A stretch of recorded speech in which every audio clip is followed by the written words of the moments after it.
Question number 6 की अगर बात करें तो यहाँ पे एक समकोण त्रिभुज की बात हो रही है स्टूडेंट। समकोण त्रिभुज आप जानते हैं क्या होता है, और कहा जा रहा है कि उस समकोण त्रिभुज का जो क्षेत्रफल है वो क्या है, 165 है, 165 वर्ग मीटर है। यदि समकोण त्रिभुज के शीर्ष लंब की लंबाई उसकी आधार भुजा से 7 मीटर अधिक हो तो शीर्ष लंब की लंबाई ज्ञात कीजिए। तो कुछ टर्म्स हैं। सबसे पहली बात तो ये शीर्ष लंब आखिर होता क्या है, ये आपको पता होना चाहिए। शीर्ष लंब आखिर होता क्या है ये आपको पता होना चाहिए। थोड़ा सा देख लें अगर हम, तो क्या होता है शीर्ष लंब। तो अगर मैं यहाँ पे एक क्या बना लेता हूँ, समकोण त्रिभुज बना लेता हूँ। मान लीजिए कि ये क्या है, आपका समकोण त्रिभुज है जिसका नाम है ABC। अगर B पर राइट एंगल है, ये 90 डिग्री कहाँ पे बन रहा है हमारा, एंगल B पर हमारा क्या बन रहा है, राइट एंगल बन रहा है, 90 डिग्री बन रहा है। अब हम जानते हैं कि इसके सम्मुख का कोण क्या होता है, आपका होता है कर्ण। ये कर्ण है, ठीक। ये जो है आपका परपेंडिकुलर, वो क्या है, आपका हाइट है। ये जो परपेंडिकुलर है वो हाइट है, और ये आपका बेस है। चलिए इस पर इन डेप्थ हम और जाएंगे कि हाइट और बेस या लंब और आधार हम कैसे डिसाइड करते हैं, वो हम जब ट्रिग्नोमेट्री वाले पार्ट में जाएंगे तो आपको बिल्कुल अच्छे से समझाएंगे। लेकिन यहाँ के लिए आप ये क्या है, ये हाइट है, इसी को कहा जाता है शीर्ष लंब। ये क्या है, शीर्ष लंब। सबसे टॉप ए से क्या किया गया है, इस बी पर परपेंडिकुलर ड्रॉ किया गया है, लंब डाला गया है, तो यही होता है शीर्ष लंब। शीर्ष लंब मतलब कि हाइट। किसी भी त्रिभुज का क्या होता है, आपका जो शीर्ष लंब होता है वो उसका हाइट कहलाता है। जो शीर्ष लंब है वो उसके आधार से कितना ज़्यादा है, 7 मीटर अधिक है। एक बार फिर से मैं क्वेश्चन रीड कर दूं कि इसका जो आपका क्षेत्रफल है वो 165 वर्ग मीटर है, और समकोण त्रिभुज के शीर्ष लंब की लंबाई उसके आधार भुजा की जो लंबाई है उससे 7 मीटर अधिक है। तब हमें शीर्ष लंब की लंबाई ज्ञात करना है, इसको हमें ज्ञात करना है। और ये क्या है आपका, इस जो आधार भुजा है उससे 7 मीटर अधिक है। तो कैसे 7 मीटर अधिक है, किससे है, आधार से। तो आधार अगर मुझे पता चल जाए तो शीर्ष लंब हम ज्ञात कर सकते हैं। तो हल है आपका 6, माना कि आधार की लंबाई x मीटर है, तब शीर्ष लंब की लंबाई होगी आपकी x प्लस 7 मीटर। यही तो कहा है क्वेश्चन ने, उससे 7 मीटर ज़्यादा है तो 7 मीटर जोड़ देंगे ये इसमें, तो क्या मिल जाएगा हमें, जो शीर्ष लंब की लंबाई है वो मिल जाएगी। चलिए अब और क्या चीज़ें पता हैं, हम जानते हैं कि यही आपकी क्या होती है, ऊंचाई। इसको मैं ब्रैकेट में ऊंचाई लिख रहा हूँ, ऊंचाई, ठीक। ये है आपके आधार की लंबाई। और अब इसको रिलेट कैसे करेंगे, कुछ चीज़ें और दी गई हैं। दिया है क्या, समकोण त्रिभुज का जो क्षेत्रफल है वो कितना है, 165 वर्ग मीटर। 165 वर्ग मीटर, 165 वर्ग मीटर। हम जानते हैं कि किसी भी क्षेत्रफल, त्रिभुज का क्षेत्रफल कैसे निकाला जाता है, half into base into height, 1/2 गुना आधार गुना ऊंचाई।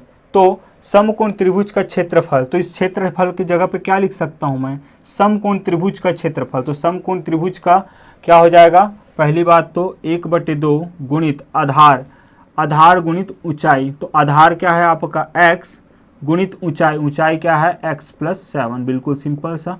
और अकॉर्डिंग टू द क्वेश्चन ये कितना है आपका गिवन में, 165 स्क्वायर मीटर। 165 स्क्वायर मीटर हो गई चीज़ें। चलिए आगे सॉल्व करते हैं। यहाँ से 1/2 ये जब इधर जाएगा तो क्या हो जाएगा, मल्टीप्लाई होगा उससे। यहाँ डिवाइड में है ये, इधर जाके क्या हो जाएगा, मल्टीप्लाई में। तो x इंटू एक्स जब इधर होगा तो x square plus 7x is equal to 165 into 2 हो जाएगा आपका 2 इंटू 5 10 कैरी 1, 2 इंटू 6 12, 12 प्लस 1 13, 13 1, और ये हो जाएगा आपका 3। 330। चलिए सॉल्व करते हैं आगे। तो पूर्ण वर्ग विधि से, पूर्ण वर्ग विधि से क्या हो जाएगा, step number 1 skip, step number 2 skip, step number 3 b पहचानना, बी है आपका 7, तो 7/2 का स्क्वायर करके क्या कर देना, दोनों ओर एडिशन ऐड कर देना। तो क्या कर देंगे हम यहाँ b/2 का स्क्वायर मीन्स 7/2 का स्क्वायर दोनों पक्षों में जोड़ने पर, दोनों पक्षों में जोड़ने पर, तो यहाँ से क्या मिल जाएगा हमें मिल जाएगा x square plus 7x plus 7/2 का स्क्वायर। जब इधर ऐड किए हैं तो इधर भी ऐड करेंगे 7/2 का स्क्वायर। अब x स्क्वायर यहाँ को मैं अरेंज करने के लिए आपको बताया हूँ, फिर से क्या लिख देंगे हम, 2x लिख देंगे, क्योंकि यहाँ पे बनने वाला है 2ab। ये रहा 2a की जगह पे x रहता है जानते हैं हम, b की जगह पे कौन है 7/2, तो बस आप लिख दीजिए 7/2, चीज़ें अपने आप ही सेट हो जाएंगी। 2 से 2 कैंसिल, 7x आएगा। चलिए 7/2 क्यों करते हैं सर ऐसे, क्यों करते हैं प्लस में है तो आपका ये कैसे आएगा, ये कौन से सर्वसमीका की ओर ले जाएगा आपको, a प्लस बी का होल स्क्वायर। और a प्लस बी का होल स्क्वायर जो है वो कैसे ओपन होता है, a square plus 2ab plus B square. तो भाई आप इसको पहले दिखाओगे तभी तो आप फॉर्मूला लगाओगे कि हमने ये देखा इसीलिए ये फॉर्मूला लगाया, इसीलिए अरेंजमेंट होती है। चलिए 330 प्लस 7 का स्क्वायर हो जाएगा 49, 2 का स्क्वायर हो जाएगा 4। इस तरीके से यहाँ पे अब मैं क्या लिख सकता हूँ इसको, a प्लस बी का होल स्क्वायर मतलब x प्लस 7/2 का whole square is equal to, यहाँ से हो जाएगा 4 0 ज़ा 0, 4 3 ज़ा 12 का 2 कैरी 1, 4 3 ज़ा 12, 13 प्लस 49 डिवाइडेड बाय 4। आगे सॉल्व करते हैं, x प्लस 7/2 का whole square is equal to, ये हो जाएगा आपका 1369 डिवाइडेड बाय 4, और यहाँ से स्क्वायर हटेगा तो यहाँ क्या लग जाएगा स्क्वायर रूट। इस तरीके से ये हो जाएगा x plus 7 divided by 2 is equal to plus minus under root 1369 divided by 4, और ये होता है आपका 37 का स्क्वायर, 37 का स्क्वायर। तो यहाँ से मिल जाएगा आपको x plus 7/2 is equal to 37 plus minus 37 divided by 2। ये अब एक बार क्या करेंगे आप प्लस ले लेंगे और एक बार माइनस ले लेंगे। तो पहला चीज़ प्लस चिन्ह लेने पर, प्लस चिन्ह लेने पर क्या हो जाएगा आपका x प्लस,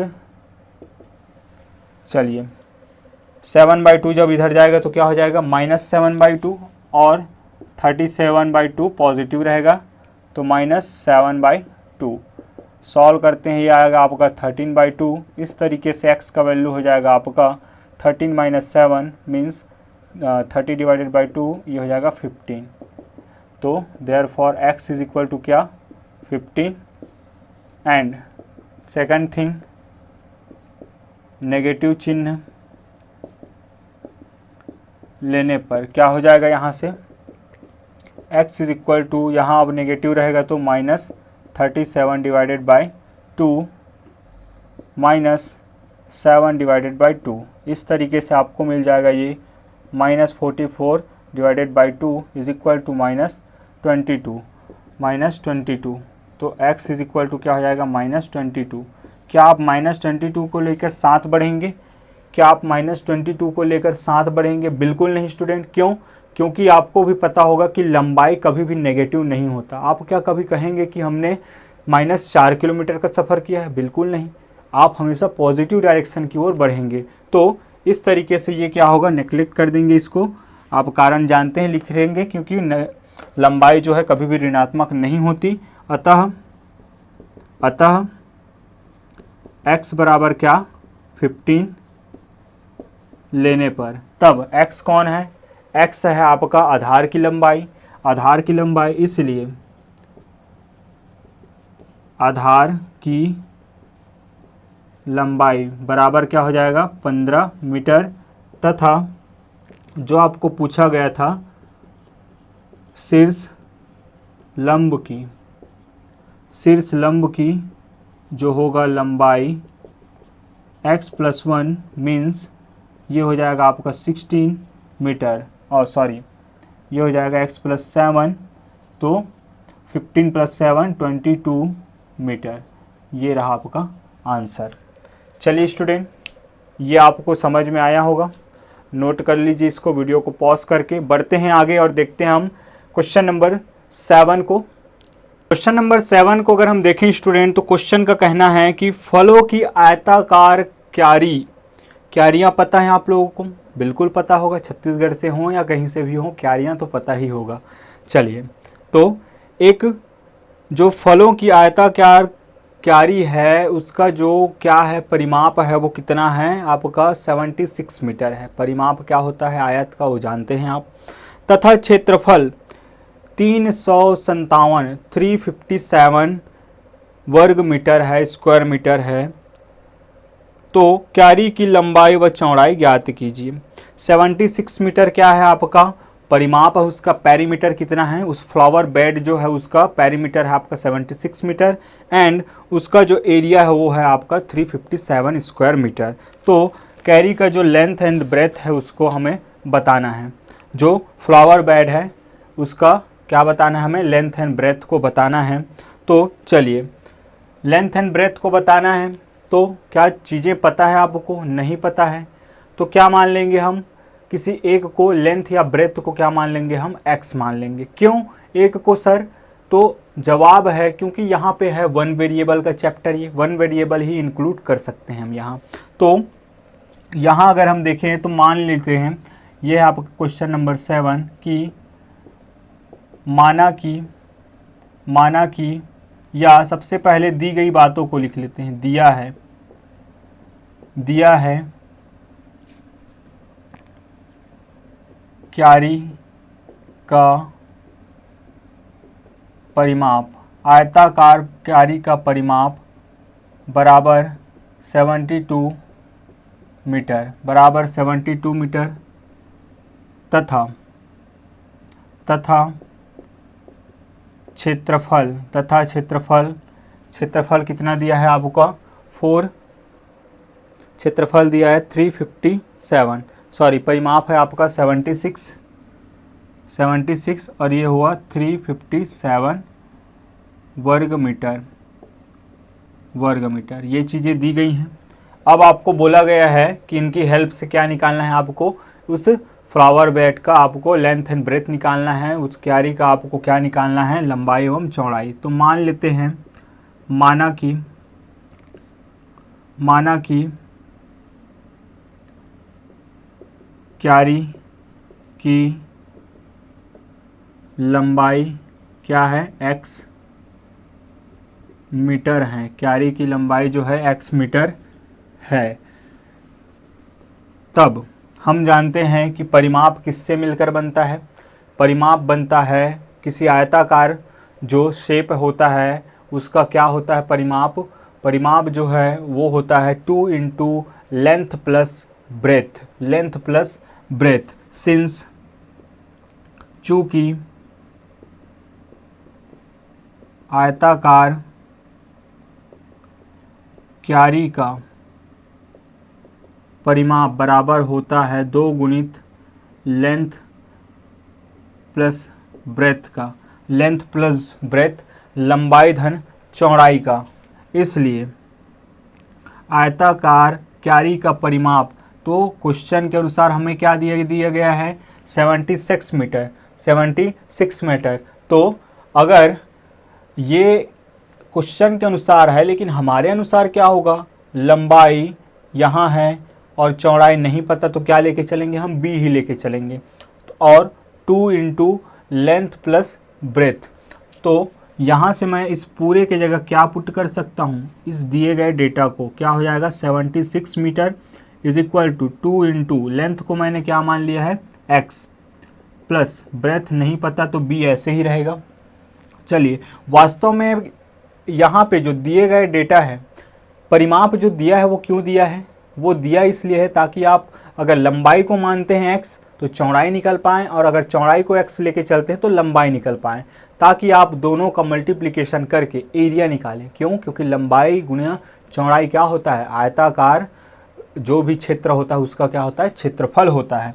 तो इसलिए हम यहाँ से क्या निकल जाएगा, ये 2 जब इधर आएगा तो क्या हो जाएगा डिवाइड में, तो यहाँ आ जाएगा x plus b is equal to 76 divided by 2 means ये हो जाएगा आपका 3 and 8 तो 38। इस तरीके से b इज इक्वल टू मिल जाएगा आपका 38 माइनस एक्स, 38 माइनस एक्स। ये रहा आपका चौड़ाई, ये रहा आपका लंबाई। अब क्या आप क्षेत्रफल नहीं निकाल सकते? बिल्कुल निकाला जा सकता है। इसलिए क्यारी का क्षेत्रफल बराबर लंबाई गुणित चौड़ाई, लंबाई गुणित चौड़ाई क्या L इंटू बी। तो यहाँ से क्या हो जाएगा, ये यहाँ से क्यारी का क्षेत्रफल जो मैं क्या रख सकता हूँ, जो दिए गए डेटा है क्वेश्चन के अनुसार वो है आपका 357 क्वेश्चन के अनुसार। लेकिन हमारे अनुसार क्या होगा, हमारे अनुसार होगा लंबाई गुणा चौड़ाई। तो लंबाई कितना है वो है आपका x, और चौड़ाई कितना हो गया 38 माइनस एक्स। चलिए सॉल्व करते हैं। ये है आपका 357 इज इक्वल टू, यहाँ से हो जाएगा 38x माइनस एक्स स्क्वायर, इधर लेके आएंगे तो क्या हो जाएगा, ये पॉजिटिव एक्स स्क्वायर, ये माइनस हो जाएगा माइनस 38x, ये उधर जाएगा तो हो जाएगा ये माइनस 357। चलिए अब bye completing the square method क्या हो जाएगा, ये अतः पूर्ण वर्ग विधि से क्या मिल जाएगा हमें -38 since b is equal to क्या है -38, देयरफॉर b बाई 2 का स्क्वायर मीन्स -38 डिवाइडेड बाई 2 का स्क्वायर। तो यहाँ से क्या हो जाएगा, इसलिए यहाँ से हो जाएगा ये 2 1 जा 2 9 जा तो 19 स्क्वायर है ना, 19 का स्क्वायर हम क्या करेंगे दोनों ओर ऐड कर देंगे, इसलिए 19 स्क्वायर दोनों पक्षों में जोड़ने पर यहाँ से मिल जाएगा हमें x square minus 38x plus 19 square is equal to minus 357 plus 19 square. यहाँ से चीज़ें पता है कैसे अरेंज करना है, एक्स स्क्वायर माइनस यहाँ मैं लिख दूंगा 2x और यहाँ लिख दूंगा 19, तो यहाँ से क्या आ जाएगा 38 आ जाएगा।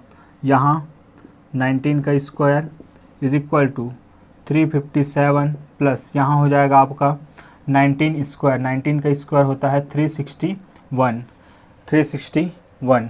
आगे बढ़ते हैं, यहाँ एक्स स्क्वायर मीन्स ए स्क्वायर माइनस 2ab, ए के जगह पे x, b के जगह पे 19 और b का स्क्वायर, तो यहाँ हो जाएगा x माइनस b का स्क्वायर मीन्स 90 का स्क्वायर, होल स्क्वायर बन गया। इस तरीके से यहाँ हो जाएगा आपका 4, क्योंकि 57 में 4 ऐड करेंगे तो क्या आएगा 61। चलिए यहाँ से स्क्वायर हटेगा तो इधर क्या लग जाएगा स्क्वायर रूट, तो x माइनस 19 हो जाएगा प्लस माइनस आपका √4, therefore x minus 19 is equal to plus minus 2। एक बार क्या करेंगे हम पॉजिटिव साइन लेने पर, क्या हो जाएगा हमारा x minus 19 is equal to 2 means x is equal to 2 plus 19, तो यहाँ से क्या हो जाएगा x इज इक्वल टू हो जाएगा आपका 21, x is equal to 21। Second thing x minus 19 is equal to क्या हो जाएगा -2, तो x इज इक्वल टू हो जाएगा आपका -2 + 19। तो इस तरीके से x इज इक्वल टू 17। और पूछा क्या गया था, आपको पूछा गया था परिमाप क्यारी का जो है आपका लंबाई और चौड़ाई। तो पहला सिचुएशन वो बनेगा केस 1, स्थिति 1, यदि लंबाई x बराबर मैं 21 लेता हूँ, तब चौड़ाई जो होगा वो कैसे निकलेगा, चौड़ाई निकलेगा मेरा क्या है, चौड़ाई के लिए 38 माइनस एक्स, तो चौड़ाई निकल जाएगा मेरा 38 माइनस एक्स, एक्स की जगह 21, इसीलिए ये हो जाएगा आपका 17, ये हो जाएगा आपका 17। और केस नंबर टू, यदि लंबाई x बराबर क्या ले 17, तब चौड़ाई क्या हो जाएगा आपका, चौड़ाई हो जाएगा आपका 21। ये रहा आंसर। इस तरीके से चाहे आप इसको आप लंबाई कह दीजिए और इसको आप चौड़ाई कह दीजिए, कोई दिक्कत वाली बात नहीं होगी। चलिए बढ़ते हैं आगे और देखते हैं हम नेक्स्ट क्वेश्चन को। उससे पहले इसका आंसर ज़रा मैच कर लेते हैं हम, क्या आंसर सही आया है। बिल्कुल 21 मीटर और 17 मीटर, सॉरी स्टूडेंट जी, यहाँ पे मीटर लिखना बहुत ज़्यादा ज़रूरी है, वरना आपका हाफ मार्क्स यहाँ पे डिडक्ट कर लिया जाएगा। तो ये मीटर लिखना बहुत ज़रूरी है, किसी भी इकाई को लिखना ज़रूरी है। ये रहा मीटर, ये रहा मीटर। चलिए बढ़ते हैं आगे। क्वेश्चन नंबर 8 आपके लिए होमवर्क रहेगा स्टूडेंट, आप इसको सॉल्व करेंगे। बिल्कुल सरल सा क्वेश्चन है ये। यदि किसी प्रकार की दिक्कतें का सामना आपको करना पड़ता है या चीज़ें समझ में नहीं आए तो आप बिल्कुल हमें कमेंट कर सकते हैं, या dcmaths22@gmail.com पर भी आप हमें जीमेल या मेल कर सकते हैं। चलिए बढ़ते हैं आगे और देखते हैं हम क्वेश्चन नंबर 9 को, जहाँ पे एज रिलेटेड क्वेश्चन है और ये अपने आप में बिल्कुल अच्छा क्वेश्चन है। और इसके बाद हम करेंगे क्वेश्चन नंबर 10 को और 11 और 12, जो कि इस पर बेस्ड हमने एग्जांपल्स बिल्कुल अच्छे से एक्सप्लेन किया है आपको। तो आप करने वाले हैं 11 और 12 को और इसी के साथ 8 को। फिर से 11 और 12 आप करने वाले हैं।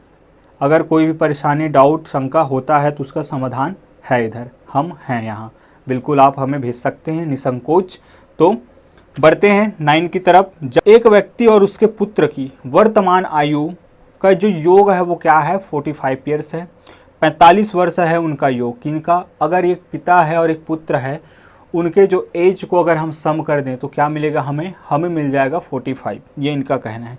5 वर्ष पूर्व जो दोनों की आयु थी और उनका जो गुणनफल होता था 5 वर्ष पूर्व, वो क्या था, उस व्यक्ति के आयु का 4 गुना था। मतलब कि अगर हम पिता और पुत्र के आयु की क्या कर दें, गुना कर दें, कब, 5 वर्ष पूर्व के आयु की। अगर आज x है तो 5 वर्ष पहले जितना भी रहा होगा दोनों का, उसको गुना कर दें तो वो किसके बराबर है, अगर उसके पिता की आयु को 4 गुना कर दें उसके बराबर है। तो दोनों की वर्तमान आयु ज्ञात कीजिए।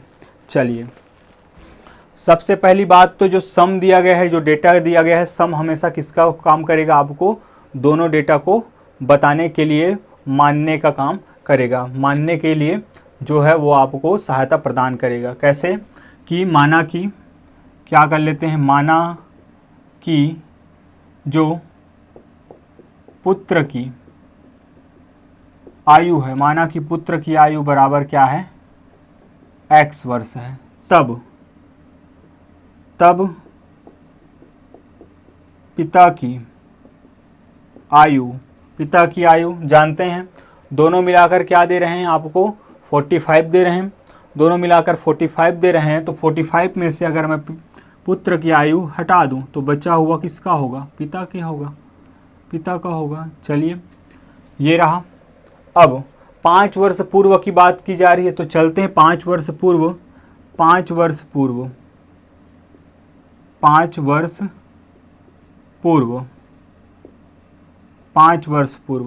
क्या हो जाएगा, 5 वर्ष पूर्व पुत्र की आयु क्या रहा होगा, पुत्र की आयु, इससे पहले भी हम बात कर चुके हैं। आज अगर मेरी वर्ष या आपकी वर्ष 14 वर्ष है तो 5 वर्ष पूर्व कितना रहा होगा? क्या करेंगे आप? 14 में से क्या कर देंगे? माइनस कर देंगे 5 को। तो वैसे ही आज जो है पुत्र की आयु क्या है? वर्तमान आयु। वर्तमान आयु स्टूडेंट, यहाँ पे एक बात जरूर मेंशन कीजिए, पुत्र की वर्तमान आयु, यहाँ भी वर्तमान आयु। आज पुत्र की जो वर्तमान आयु है वो क्या है? 14 वर्ष है, x है। तो x में से अगर हम 5 माइनस कर दें तो क्या कर देंगे? 5 वर्ष पीछे चले जाएंगे। तो पुत्र की आयु क्या हो जाएगा? x माइनस 5, 5 वर्ष पूर्व वर्ष। इस तथा पिता की जो आयु है वो कितना हो जाएगा? पिता की आयु हो जाएगा आपका 45 माइनस एक्स माइनस 5 मीन्स ये हो जाएगा आपका 40 माइनस एक्स वर्ष। ये हो गए। अब इस केस पर इनका कहना है कि जो पुत्र की आयु है और पिता की आयु है उनका जो मल्टीप्लिकेशन होगा, उनका जो प्रोडक्ट होगा वो इक्वल होगा अगर हम इस पिताजी की आयु का क्या कर दें? 4 गुना कर दें, उसके बराबर हो जाएगा। तो अकॉर्डिंग टू द क्वेश्चन, प्रश्नानुसार अकॉर्डिंग टू द क्वेश्चन क्या हो जाएगा? इनका जो गुणनफल है x माइनस 5 पिता की आयु और पुत्र की आयु का जो आपका गुणनफल मिलेगा वो किसके बराबर है? वो 4 गुने के बराबर है। अकेला किसके? अगर पिताजी की आयु को अगर 4 गुना कर दें उसके, तो ये हो जाएगा 4 इंटू 40 माइनस एक्स। चीज़ें समझ में आ रही हैं? चलिए बढ़ते हैं आगे और इसको थोड़ा सॉल्व करते हैं। तो क्या हो जाएगा? ये हो जाएगा x into 40x minus x square minus 540, ये हो जाएगा माइनस 200, माइनस और माइनस प्लस और 5 इंटू एक्स हो जाएगा 5x is equal to 4 into 4 हो जाएगा 160 और 4 इंटू 40 हो जाएगा 160 माइनस 4x। चलिए वेरिएबल को वेरिएबल के पास और आपके कांस्टेंट को कांस्टेंट के पास भेजते हैं। तो यहाँ है आपका 40x माइनस एक्स स्क्वायर, इसको हम उधर ले जाएंगे। यहाँ है आपका 5x माइनस 4x, जब इधर आएगा तो क्या हो जाएगा? प्लस 4x और माइनस 200 इधर जाएगा तो हो जाएगा आपका प्लस 200। चलिए आगे सॉल्व करते हैं। ये 40x पॉजिटिव, 5x पॉजिटिव और ये 4x भी पॉजिटिव, माइनस एक्स स्क्वायर है यहाँ। तो x टू पावर 2 जो है पहले, उसके बाद आ जाएगा माइनस प्लस 49x, इसको जब ऐड करेंगे तो 40 plus 5 45x, 45 plus x plus 4x क्या हो जाएगा? 49x। यहाँ से हो जाएगा 360। चलिए माइनस साइन जब हम कॉमन लेंगे तो क्या हो जाएगा स्टूडेंट? ये हो जाएगा आपका x square minus 49x is equal to 360 minus 360। चलिए माइनस 360। अब पूर्ण वर्ग विधि से क्या करते हैं? 49 दोनों पक्षों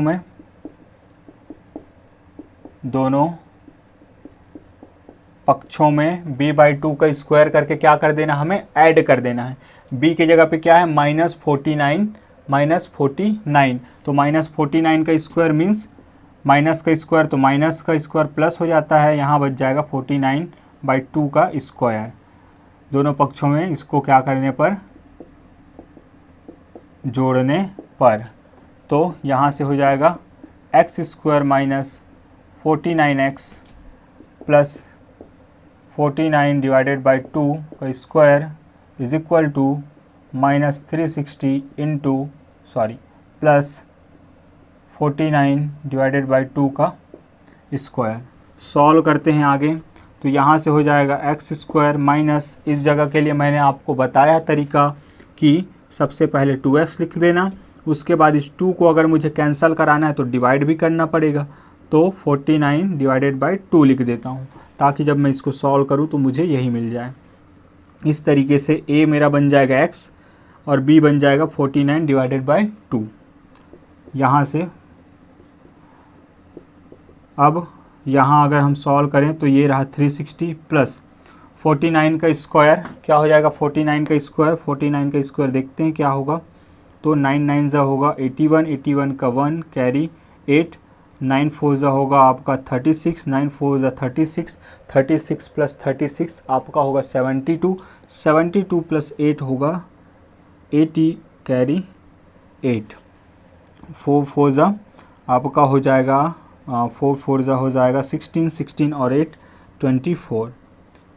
चलिए ये होगा आपका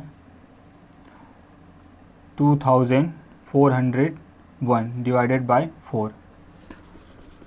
आगे जब हम इसको सॉल्व करते हैं तो ये बन गया है A square minus 2ab plus B square, तो इसको मैं लिख सकता हूँ a माइनस बी का whole square, a minus B का whole square.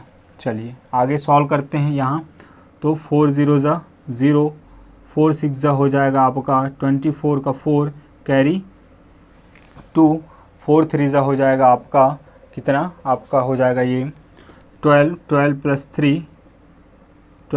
3 15 minus 15 plus 2401 divided by 4। चलिए आगे बढ़ते हैं स्टूडेंट। अब देखने वाले हैं हम इसको क्या करने वाले हैं, हम करने वाले हैं इसको माइनस, और जल्दी से इसको सॉल्व करते हैं और बढ़ते हैं x के वैल्यू की तरफ। x माइनस 49 डिवाइडेड बाई 2 का स्क्वायर, यहाँ से अगर हम देखें तो क्या हो जाएगा,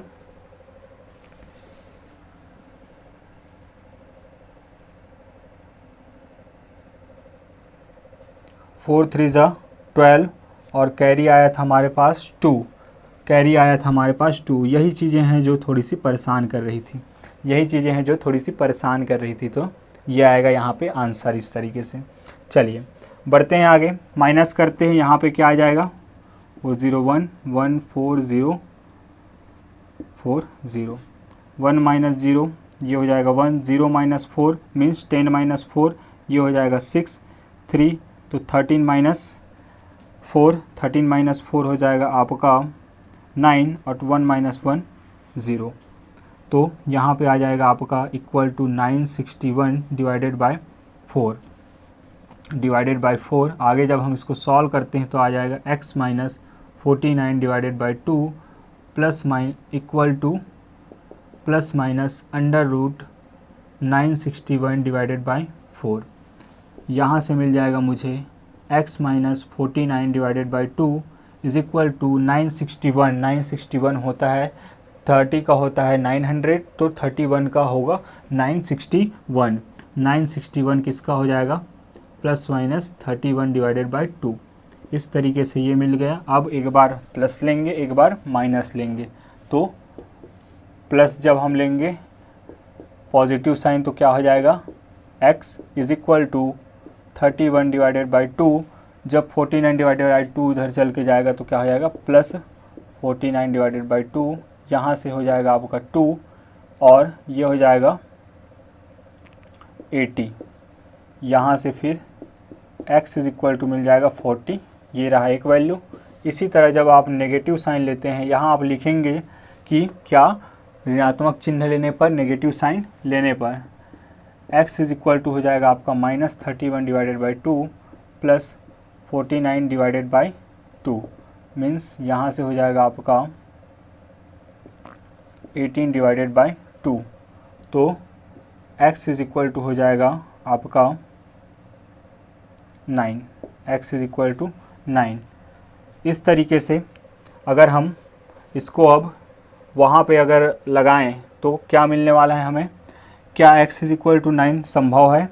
देखते हैं पुत्र की आयु अगर x इज इक्वल टू 9 रखते हैं। चलिए x इज इक्वल टू 9 रखते हैं तो 45 माइनस 9 करेंगे तो 36 आएगा। चलिए ये ठीक है। अगर x इज इक्वल टू 40 रखता हूँ मैं, क्या पुत्र की आयु कभी भी, पुत्र की आयु 40 वर्ष हो सकता है, 40 ईयर्स हो सकता है? बिल्कुल ये संभव नहीं है स्टूडेंट। आप खुद सोचिए, प्रैक्टिकली इज़ नॉट पॉसिबल कि पुत्र की आयु 40 वर्ष और पिता की आयु 5 वर्ष, ऐसे कैसे संभव है। तो जो है यहाँ पे हम x इज इक्वल टू 40 को क्या कर देंगे, हम छोड़ देंगे, कि लिखेंगे हम चूँकि x इज इक्वल टू 40, जो x इज इक्वल टू 40 संभव नहीं है, संभव नहीं है। इसलिए x इज इक्वल टू, इसलिए पुत्र की वर्तमान आयु x बराबर 9 वर्ष तथा पिता की वर्तमान आयु बराबर 45 माइनस 9 मीन्स 36 ईयर्स। चलिए, इस तरीके से हमने ये क्वेश्चन कर लिया। इसके बाद हम देखने वाले हैं क्वेश्चन नंबर 10 को, जो कि बिल्कुल ही सरल है, बहुत ही सरल है। चलिए, क्वेश्चन नंबर 10 में आपको कहा जा रहा है स्टूडेंट कि नीलमणि किसी का नाम है, तो उनका जो 5 वर्ष पूर्व की आयु, अंडरलाइन कर लीजिए इस बात को, पूर्व की आयु और 8 वर्ष पूर्व की आयु, पहले 5 वर्ष पूर्व की आयु फिर 8 वर्ष पूर्व की आयु का जो गुणनफल है वो कितना है, 40 है। तो आपको क्या करना है, नीलमणि की आयु, वर्तमान आयु ज्ञात करना है। तो जो क्वेश्चन दिया जाता है क्या कर लेते हैं, हम उसी को मान लेते हैं कि माना कि ये है आपका 10th क्वेश्चन, माना कि नीलमणि की वर्तमान आयु बराबर x वर्ष, तब 5 वर्ष व 8 वर्ष पूर्व, 5 वर्ष व 8 वर्ष पूर्व नीलमणि की आयु क्रमशः क्या होगा, आज से हम 5 वर्ष पूर्व चलें तो आज जो है उससे क्या कर देंगे, 5 माइनस कर देंगे, तो x माइनस 5 ईयर्स ये हो जाएगा, तथा ये हो जाएगा 8 वर्ष पूर्व, तो x माइनस 8 जी। अब इस पर कहा जा रहा है क्वेश्चन का, इनका जो गुणनफल है वो क्या आता है, आपका 40 आता है। तो कर देते हैं गुणा, क्या हो जाएगा यहाँ से, अकॉर्डिंग टू द क्वेश्चन, जो प्रश्न अनुसार है आपका क्या, ये कि x minus 5 into x minus 8 जो होगा वो 40 के इक्वल आएगा। चलिए सॉल्व करते हैं, x इंटू एक्स हो जाएगा x square, x into minus 8 minus 8x, minus 5x minus 5 और माइनस 8 माइनस प्लस और 5 इंटू 8 40 इज इक्वल टू हो जाएगा 40, और यहाँ से हो जाएगा एक्स स्क्वायर माइनस ये हो जाएगा 13x, यहाँ 40 माइनस 40, ये माइनस 40 हो जाएगा उधर जाके, और आगे जब सॉल्व करते हैं तो x square minus 13x is equal to 0। इस तरीके से अगर हम देखें तो ये हो जाएगा आपका x। यहाँ से अब क्या कर सकते हैं, इससे भली भांति परिचित हैं। अब इस तरीके के क्वेश्चन को कैसे सॉल्व करते हैं, कॉमन लेकर, बिल्कुल राइट। तो x यहाँ से कॉमन निकलेगा तो x माइनस 13 अंदर बचेगा और ये रहा 0। एक बार हम देखेंगे x इज इक्वल टू 0 तथा हम देखेंगे x minus 13 is equal to 0। तो यहाँ से क्या हो जाएगा, x इज इक्वल टू 13। क्या किसी की आयु 0 वर्ष संभव है, और क्या इसे किसी की आयु 0 वर्ष संभव है, बिल्कुल नहीं संभव। तो अतः